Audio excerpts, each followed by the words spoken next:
especies diferentes. Nosotros no teníamos 400, pero acabamos plantando unas 100 o 150 especies. Es cierto que de la primera plantación perdimos el 60% y que en la segunda el 40%. Pero no había libros que enseñaran a replantar una selva atlántica.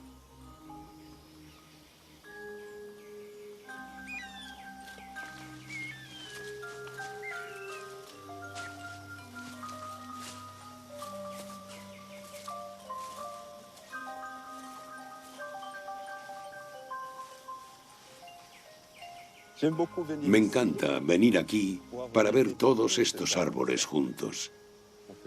Cuando uno ve esta masa boscosa, se hace una idea del esfuerzo que supone plantar todo esto. En mi infancia había un pequeño salto de agua. Todo el año aquí había un salto de agua. Yo venía con mis hermanas y hacíamos un picnic bajo el salto. Todavía había mucha selva. Después, cuando talaron los árboles, el agua desapareció. Ahora nuestra selva es joven. Necesita mucha agua. Pero dentro de 10 o 15 años, cuando todo se estabilice, estoy seguro de que volverá a aparecer otro hermoso salto de agua.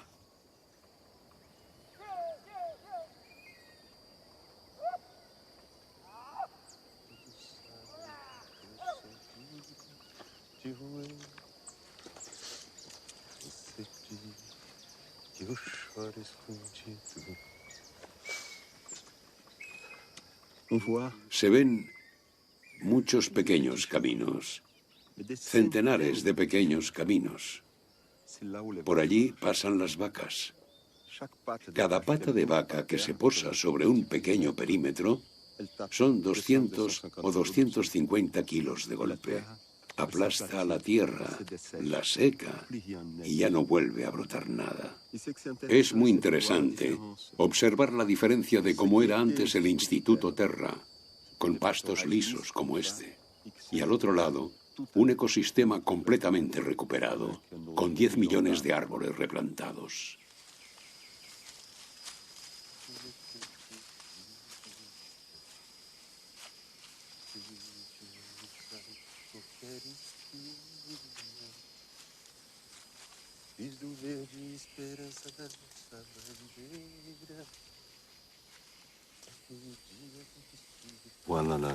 Aquí vemos la cigarra que canta hasta que muere. Estoy seguro de que no ha sido el árbol. Son las termitas las que la están asimilando. Quedará enterrada aquí.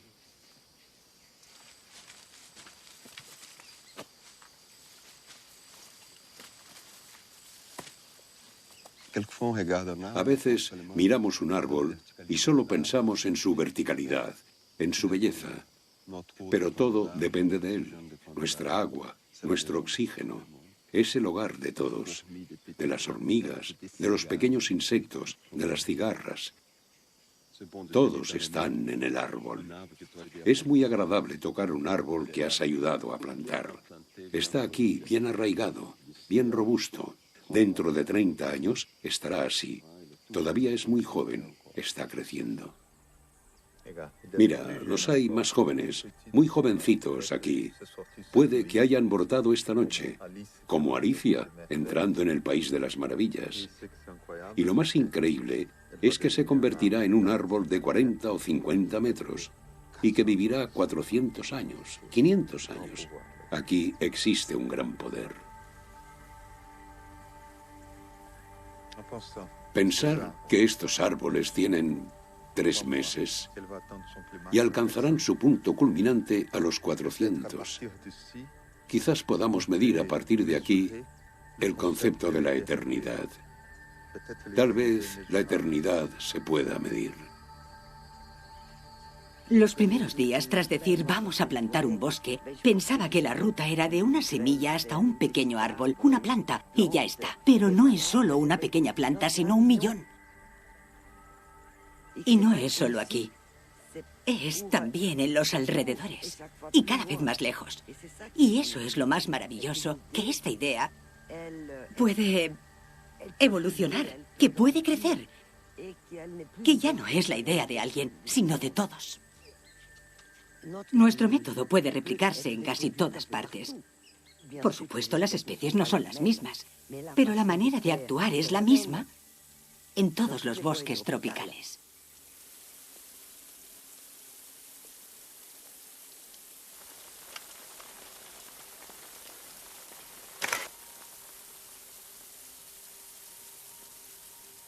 La tierra fue el remedio a la desesperanza de Sebastião.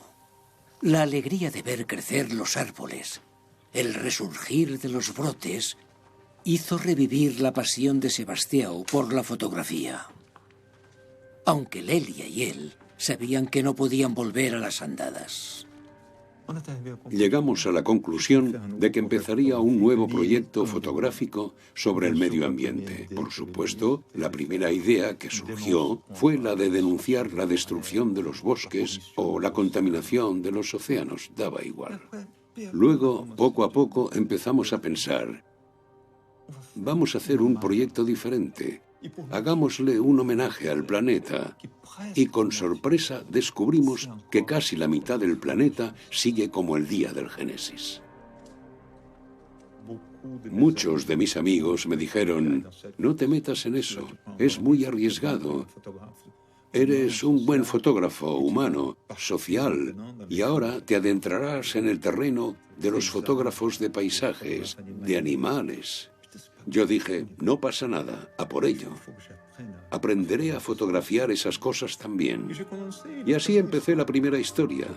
Quería que fuera Galápagos. Quería entender lo que Darwin había entendido. Las mismas especies, en ecosistemas muy diferentes, han evolucionado de manera muy diferente. Mirando este detalle de la pata de la iguana, no puedo evitar pensar en la mano de un guerrero de la Edad Media, con sus mallas metálicas para protegerse. Mirando la estructura de esta mano, veo que la iguana también es mi prima, que venimos de la misma célula. Cuando estamos frente a un ser de esa edad, estamos frente a una autoridad, con todas sus arrugas, con todo su saber. Sin duda, cuando Darwin estuvo aquí, esa tortuga ya era adulta. Quizás vio a Darwin, quién sabe. Recuerdo que una vez estaba muy cansado porque había andado por campos de lava durante mucho rato. Me había acostado en la playa. Sentí que algo me tocaba la pierna. Miré y era un león marino. Tenía otro instalado al otro lado. Al final eran 3 leones marinos. No consideraban al hombre un depredador. No les parecía una amenaza. Era mi primer reportaje de naturaleza. La primera vez que fotografiaba a otros animales. Durante 8 años tuve tiempo de ver y entender lo más importante, que soy tan naturaleza como una tortuga, como un árbol, como una piedra.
Su mirada sigue siendo extraordinaria.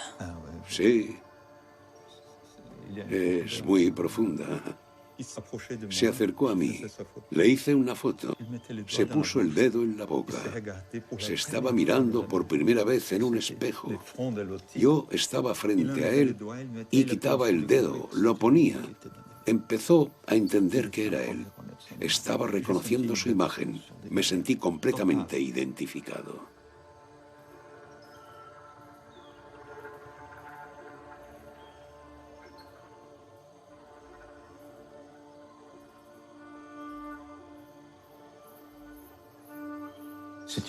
Es una familia como las nuestras, con un abuelo, un padre, niños.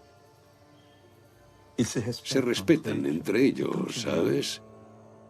Y cuando vas, tienes que respetar sus maneras.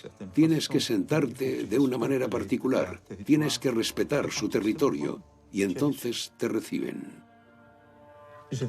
También me hice amigo de una ballena.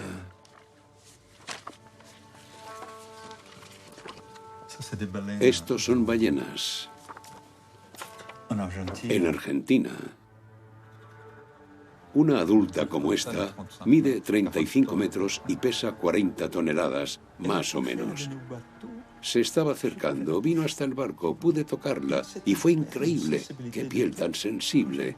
Mientras la acariciaba veía que su cola temblaba a 35 metros, una sensibilidad fenomenal. Teníamos una pequeña embarcación de no más de 7 metros. Sabía que si nos daba fuerte, nos podía hundir, pero nunca tocó el barco, nunca. A veces se alejaba y golpeaba el mar con la cola.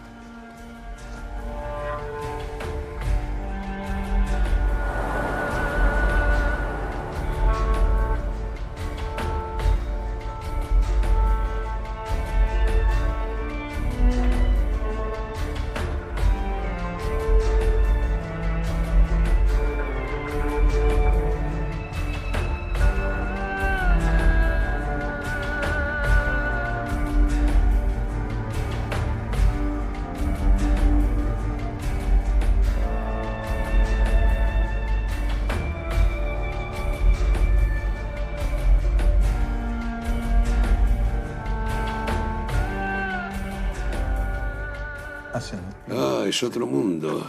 Es algo increíble. Voy a ver si tengo otra foto aquí de los nanets. Mira todo lo que hace un nanet. Es su casa.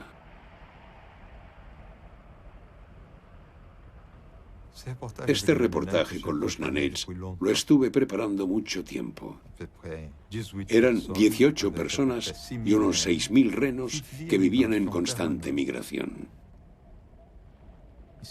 Aquí debían de ser las 7 de la tarde.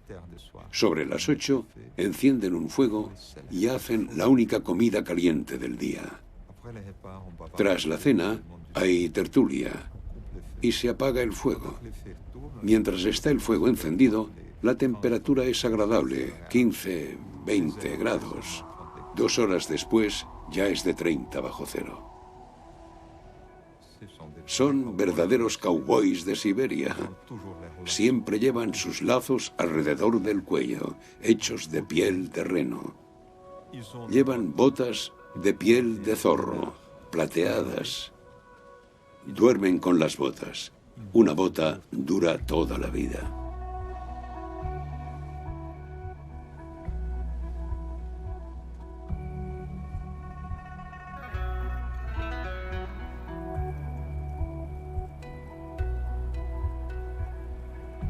El Obi es un río muy especial, un río muy grande de Siberia. Aquí mide unos 47 kilómetros de largo. Cuando pasas el Obi, entras en el Círculo Polar Ártico. Ya no tenemos línea de horizonte, no tenemos nada. Estamos en una placa blanca del tamaño del universo.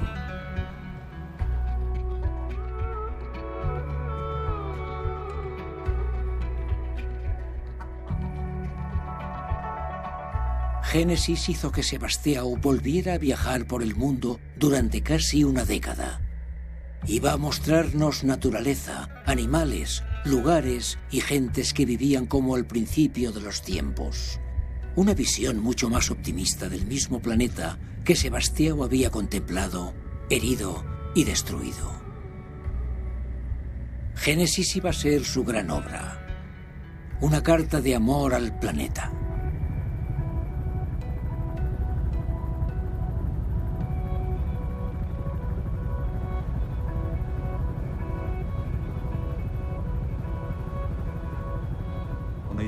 Teníamos representaciones de los Zoe en escrituras del siglo XVI, de jesuitas que venían del Amazonas e informaban sobre unas gentes que llevaban una especie de tubo en el labio inferior.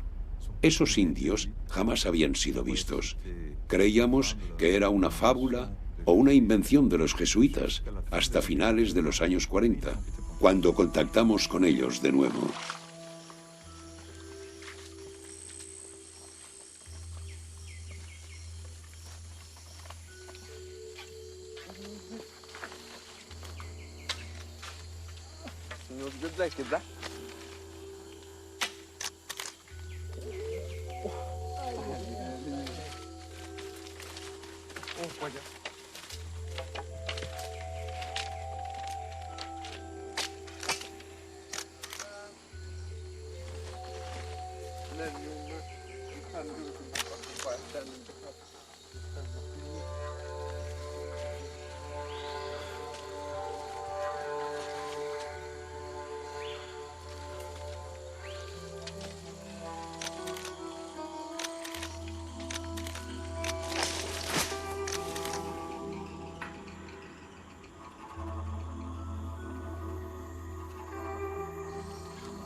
Estos indios viven en el paraíso. El único sitio que he visto en mi vida donde las mujeres tienen 3, 4 o 5 maridos. Y los maridos, otras tantas mujeres. La mujer tiene un marido cazador, un marido pescador, un marido que trabaja un poco la agricultura, un marido que está cerca de casa y la ayuda a hacerlo todo. Las mujeres tienen un poder enorme. Tienen un dominio sobre parte de los hombres bastante considerable.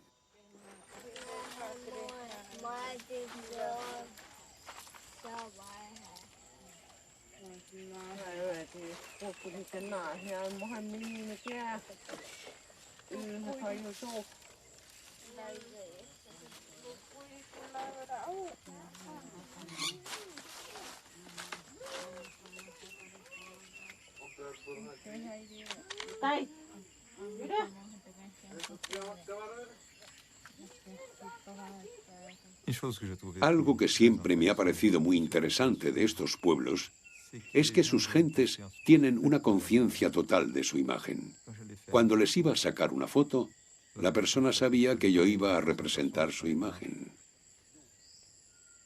Al principio estaban algo interesados, después les dejó de interesar. No era su mundo. En cambio, les interesaba mucho mi cuchillo. Mi amigo Hippo me hizo jurar que le daría mi cuchillo. Pero el responsable de la FNI me había hecho prometer que no les daría ningún objeto para proteger la pureza de estos indios. Me dijo, mira, hacemos un trato. El día que te vayas, tiras el cuchillo por la ventanilla del avión. Yo seguiré la trayectoria del avión y encontraré el cuchillo.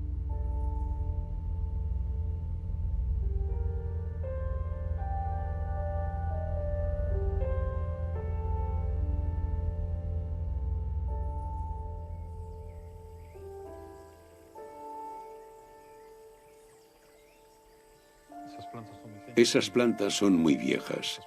Tienen entre 40 y 50 años. Unas plantas maravillosas. Los helechos. Una planta de sombra que crece en el centro de la selva, en las partes más altas, aquí.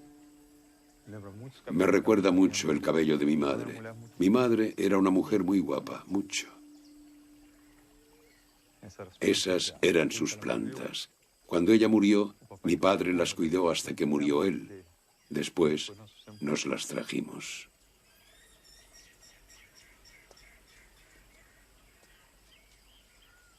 Mira, llueve. Qué bonito.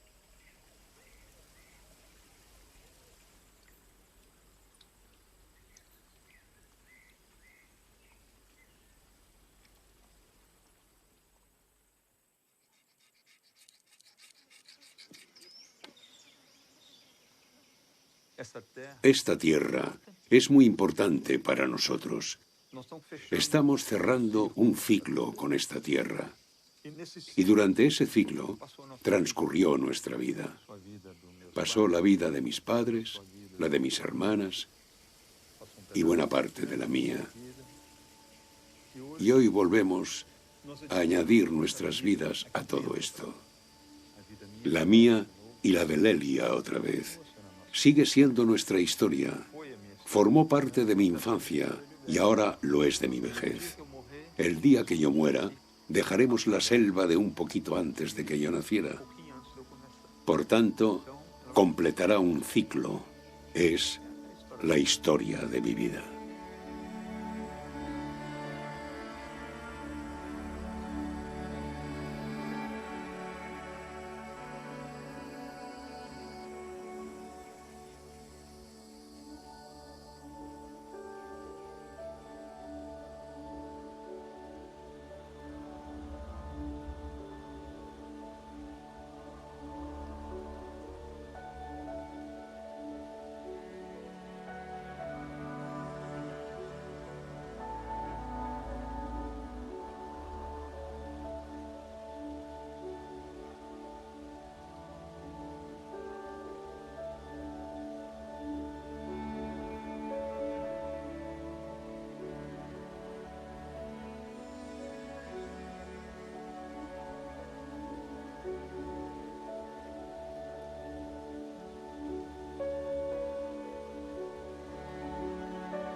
Ada làm gì nhắc cho nó tôi xin bạn.